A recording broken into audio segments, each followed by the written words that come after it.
रामचन्द्राय जनकराजजामनोहराय मामकाभीष्टदाय महितमङ्गलम्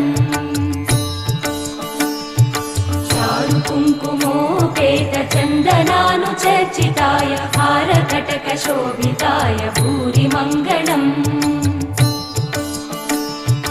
विमलरूपाय विविधवेदान्तवेद्याय सुजनचित्तकामिताय सुभगमङ्गलम् रामदासमृदुलहृदय तामरसनिवासाय स्वामि भद्रगिरिवराय दिव्यमङ्गलम्